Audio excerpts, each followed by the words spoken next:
Assalamualaikum warahmatullahi wabarakatuh. Tabi pun, selamat pagi anak-anakku soleh-soleha. Bagaimana kabar kalian hari ini? Semoga kabar kita semua selalu baik-baik saja ya. Amin.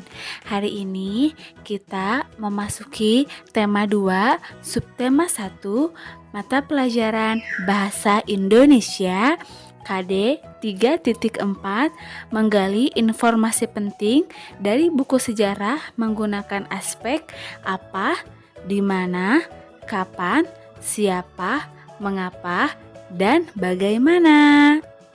Yang pertama, peta pikiran atau mind map adalah salah satu metode belajar yang bertujuan untuk membantumu memahami materi pelajaran secara keseluruhan dengan cara memetakan bagian-bagian dan subbagian yang penting dari suatu pelajaran. Peta pikiran juga merupakan cara lain membuat catatan atau ringkasan yang tidak membosankan.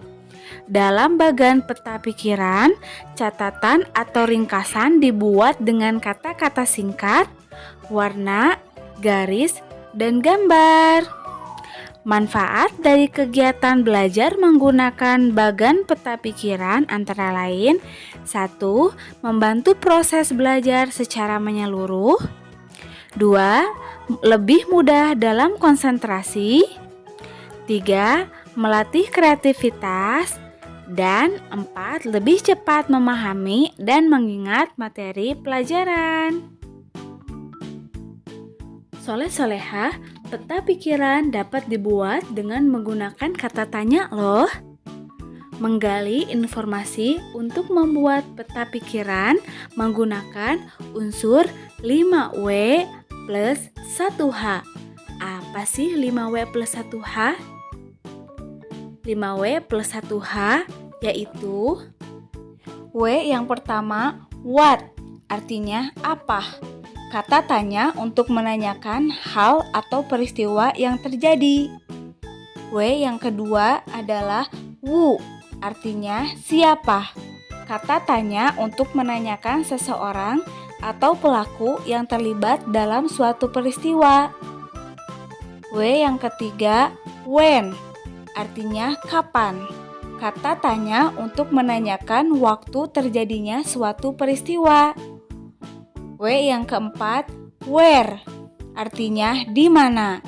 Kata tanya untuk menanyakan tempat terjadinya suatu peristiwa. W yang kelima, why, artinya mengapa. Kata tanya untuk menanyakan penyebab terjadinya suatu peristiwa. Yang terakhir, H atau how, artinya bagaimana. Kata tanya untuk menanyakan cara atau proses terjadinya suatu peristiwa. Jadi, 5W plus 1H adalah what, who, when, where, why, and how. Menuliskan informasi penting suatu teks dalam bentuk peta pikiran. Soleh-soleha, suatu teks memiliki informasi penting. Informasi penting tersebut dapat kita temukan dengan membaca teks secara utuh. Kita juga dapat menemukan informasi penting menggunakan kata tanya apa, di mana, kapan, siapa, mengapa, dan bagaimana. Dengan membuat pertanyaan menggunakan kata tanya dan mencari jawaban dari pertanyaan tersebut, kita akan lebih mudah menemukan informasi penting. Nah, soleh-soleha, setelah kalian menyimak video pembelajaran ini, sekarang kalian akan berlatih menggali informasi atau membuat peta pikiran menggunakan unsur 5W plus 1H. Nanti Ibu akan kirim teks yang berjudul Sejarah Kemerdekaan Republik Indonesia. Kalian buat pertanyaan menggunakan unsur 5W 1H. Kalian buat pertanyaan dan juga jawabannya berdasarkan teks yang Ibu kirim. Kalian kerjakan di buku tulis bahasa Indonesia menggunakan tulisan yang rapi. Selamat mengerjakan soleh-soleha. Cukup sekian materi untuk hari ini. Sampai bertemu kembali dalam materi selanjutnya. Wassalamualaikum warahmatullahi wabarakatuh.